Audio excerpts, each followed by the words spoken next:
So Bob, what is like in the time that you started Mist, what do you think is the most important decision that you had to make, or a course correction, or some point of time challenge that you had to overcome?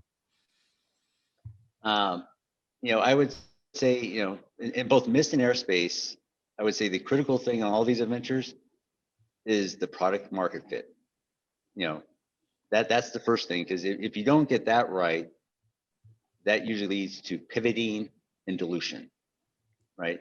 When you see startups who have to pivot or do something like that, that just means that the product fit and market fit was not correct. Once you have that nailed down, it really comes down to execution.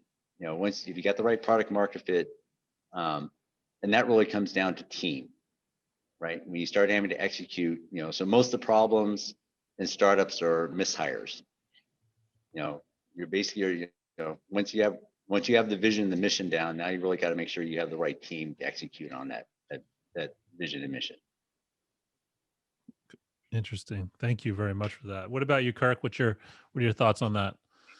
It makes all kinds of sense to me right now, because we were just talking about that as we try and scale our development efforts. I said this guy, this user interface guy, is a very important hire, and a misfit on that could set you back 6 months to a year, and then now you're in a fast moving industry. You can't afford to go backwards or sideways. I guess that was just that was our next phase of what we were talking about, is scaling and making sure you get the right right people, especially on these first few pieces, get them all right. If you look at my adventures, right? I mean, my Metcom Ricochet venture, we went public. Usually the other critical thing in the adventures in the scaling part is the sales, right? Yep. Usually most teams will get the technology right. I mean, usually you don't, not always true, but most people will get the technology built. Usually it's to go to a market that they didn't really think through, right? So, okay, now how are you going to sell it? And then you don't realize how much it costs.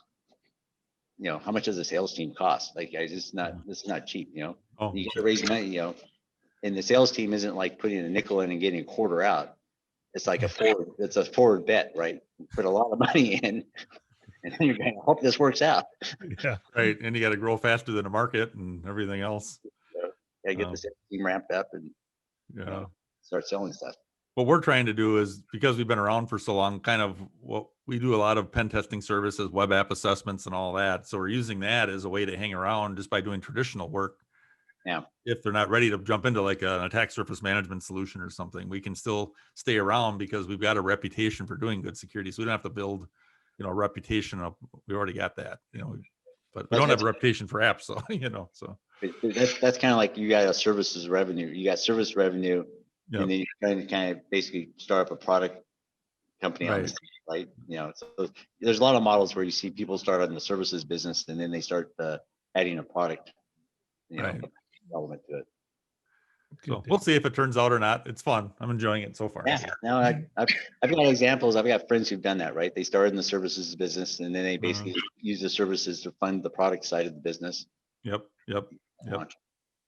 So yeah, it's not quite the world that you're used to with the big time player venture capitalist guys, but ours is a little slower moving, but it's interesting and fun, and it kind of builds off our core skill set. Yeah. So. You got control of it. Right. Yeah. We're not working for somebody else, I guess, at their pace. We can kind of do it at ours, and that could be good or bad, I guess, But I tell people, when you raise money, time is the best, you have board meetings every month. Oh yeah. Yeah. They want their big return on that thing, right? They didn't give you the money for the fun of it. Fuck.